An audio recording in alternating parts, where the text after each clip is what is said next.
पहुंची है तो सखियां कहने लगी है, प्रभु हमारी बिटिया सीता छोटी है, थोड़ा झुककर गर्दन में जयमाला डलवा लो। और जब झुकने का शब्द लक्ष्मण ने सुना तो कहने लगे, भैया और अगर झुक करके तुमने जयमाला पहनी तो समझ लो पहली बार, और वो भी ससुराल में अगर झुक गए तो सारे जीवन झुके ही रहोगे। तो सखियां बोली हैं प्रभु राम से कि झुक गयो लला रघुरे, कि झुक गयो लला रघुरे, लली मेरी बारी है।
कहने लगे झुक जाओ,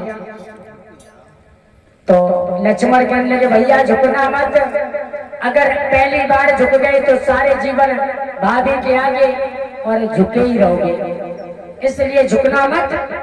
तो काफी समय हो गया, इधर सखियां कहने लगी लक्ष्मण तुम ही कुछ उपाय बताओ जिससे जयमाला पहन जाए।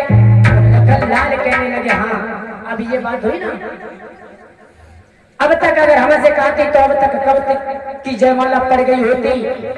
और भगवान श्री राम लक्ष्मण ने सोचा कि भैया ने इतना बड़ो काम करता हो, धनुष तोड़ता हो, लेकिन हमने चरण स्पर्श न कर पाए इनके, चलो झुक करके चरण स्पर्श कर ले।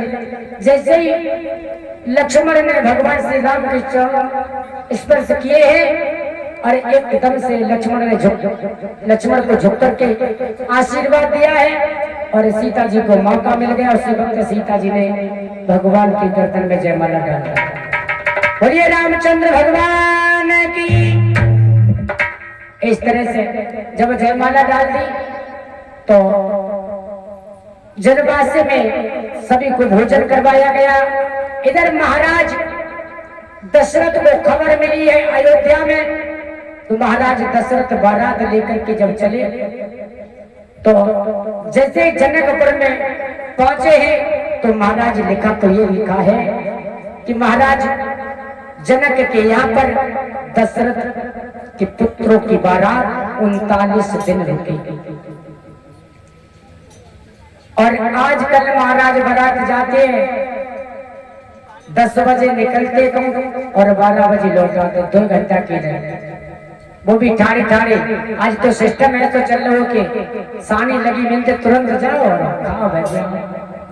बोलिए गोविंद भगवान की।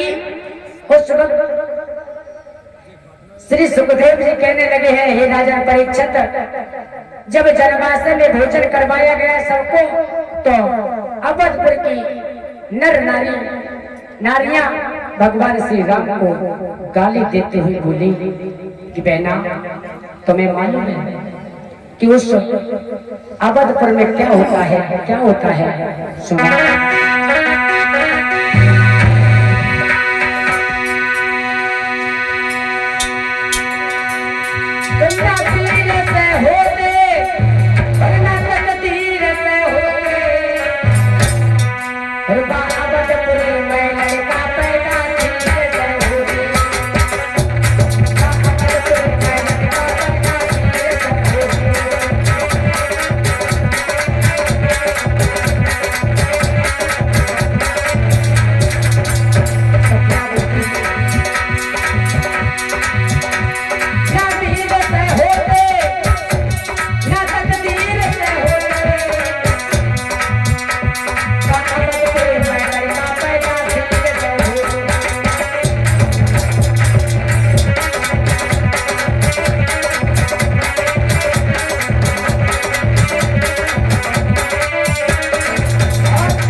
पूजा को है। तो भगवान श्री राम कहने लगे तुम काय को पीछे रह जाए, तुम उदय ले। तो लक्ष्मण बोले हैं तुम्हें मालूम है कि जनकपुरी में क्या होता है? क्या होता है सुनो।